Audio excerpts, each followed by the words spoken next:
என்னங்க மேம் இன்னைக்கு hair style டிஃப்ரெண்டா ட்ரை பண்ணிருக்கீங்க? ஆக்சுவலி ஹேர் ஸ்டைல் வந்து டிஃப்ரெண்ட் சொல்ல முடியாது, ரெகுலர் பன்னு தான். ஒருவேளை இந்த காஸ்டியூம்க்கு நான் போட்டிருக்கிறதுனால உங்களுக்கு டிஃப்ரெண்டா தெரியும். ஜுவல்லரியும் சூப்பரா இருக்கு. அழகா இருக்கா? செமையா மேட்ச் ஆயிருக்கா இந்த ட்ரெஸ்க்கு? சூப்பரா ஏன்னா இருக்கு. இது இருக்குன்னு வாங்கல, தனியா ஆர்டர் பண்ணது தான். ஸோ இந்த கலருக்கு வந்து மேட்ச் ஆகுமே அப்படின்னு வந்து நான் ட்ரை பண்ணேன். இந்த ஜுவல்லரி என்னன்னா, இது ட்ரெடிஷ்னலுக்கு பார்த்தா ட்ரெடிஷ்னல் சாரிக்கும் போடலாம், இந்த மாதிரி சுடிதாருக்கும் போடலாம்னு நினைக்கிறேன்ல, அதனால தான் மேட்ச் ஆயிருக்கு.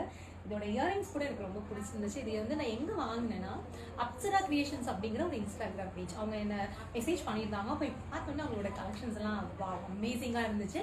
சரின்ட்டு வந்து ஒரு 2 பீஸ் நான் வந்து ஆர்டர் பண்ணியிருந்தேன். ஒன்று வந்து இந்த ட்ரெடிஷ்னல், இதில் பார்த்தீங்கன்னா பென்டன் வந்து ரொம்ப எக்ஸ்க்ளூசிவாக ஒர்க் பண்ணியிருக்காங்க. ஃபுல்லாக டெரக்கோட்டாலேயே வந்து இந்த பேர்ல் எல்லாம் வச்சுட்டு எவ்வளோ க்ரியேட்டிவாக ஒர்க் பாருங்களேன். அதே மாதிரி இங்கே ஒரு 3 லேயரில் வந்து ஃபுல்லாகவே பேர்ல், இதுக்கு மேட்சிங்காக அழகாக க்யூட்டாக வந்து இயரிங், நல்லா லாங் இயரிங். எனக்கு இந்த மாதிரி போடுறது எப்போவுமே ரொம்ப பிடிக்கும்.